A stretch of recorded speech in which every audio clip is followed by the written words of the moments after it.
In this video, we will be looking at 2 consecutive batches of charcoal roasted high mountain oolong tea.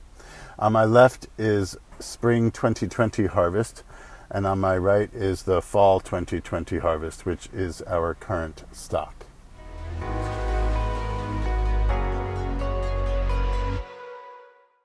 We're here today comparing 2 batches of charcoal roasted high mountain oolong tea. On my left, we have last spring's harvest 2020 that was finished roasting in the fall of 2020. And on my right, we have the fall harvest of 2020 that was just finished roasting several days ago.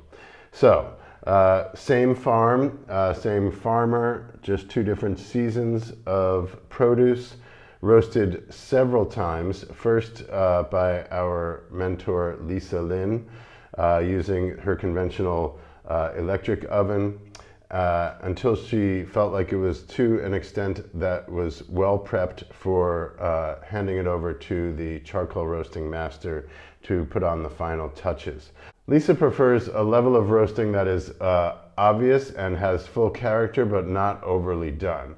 The charcoal roasting just kind of brings it together and gives it a very subtle charcoal essence, so to speak, somewhat in contrast to the more commonly available charcoal roasted oolong teas.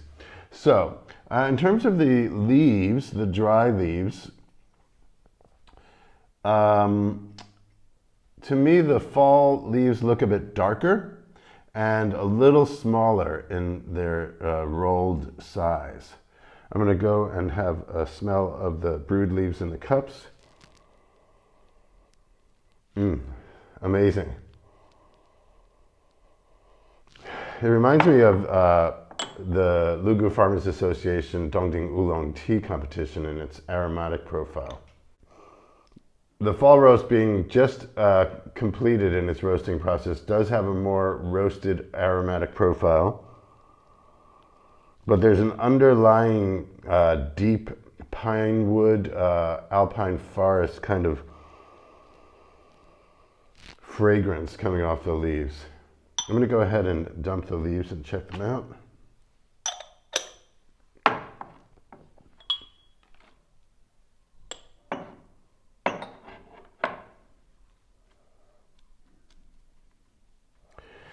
Yeah, it's amazing how much roasted aromatic profile you can get when the leaves are still have a greenish hue and are very soft and supple.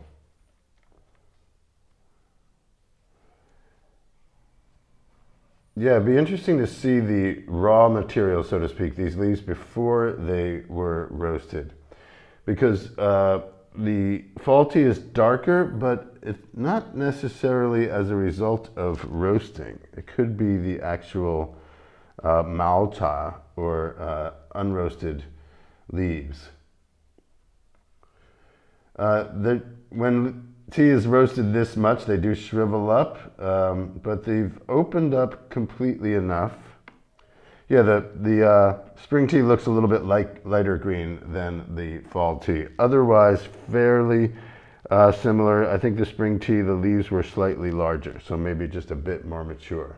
Okay, so first brew, I did 6 grams of tea leaves in 150 milliliters of boiling temperature water for 3-minute brews. So 3-minute first brew, 3-minute second brew.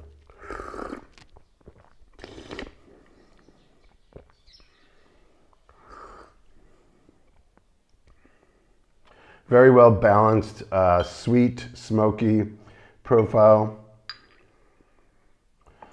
Something like a Islay whiskey, actually. It has some sort of brininess to it in there, along with smoky and sweet notes. More of the roasted factor coming out in the second brew. Really delicious. These kind of teas, heavily roasted teas in general, can reach their prime about a year after they're finally done. So that's something to consider in terms of collecting roasted teas. It's worth giving them a try or giving them a chance to stick around long enough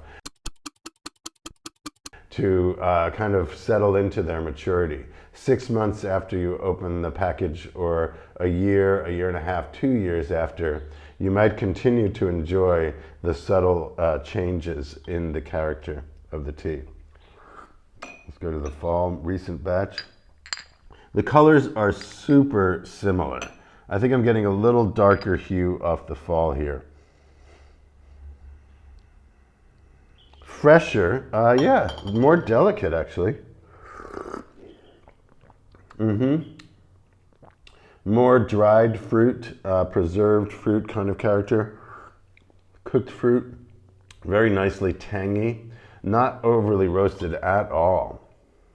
You get the roast in the finish, in the nose, but on the palate, it's a lot like a dongging again, which is not so surprising. Lugu, this tea was, it comes from a farm on Shanlinshi, or I should say on Dalunshan, the lower lying regions of the Shanlinshi tea growing region, probably about 1,300 meters.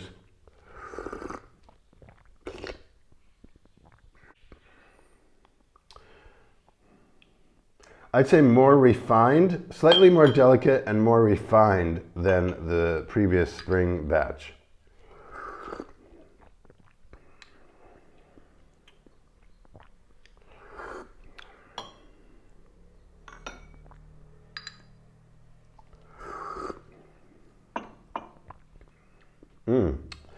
Very sweet, a little more soothing, and yeah, just a little more complex, I think, the fall tea does. That might have something to do with its still fresh state. I'm going to see. Oh, there's very few better smells than this kind of tea in my mind. Caramel, smoky, a little bit of leather, but that sweet, caramelly and dried, dense fruit character. So there we have it. 2 consecutive batches from the same farm, roasted by the same people.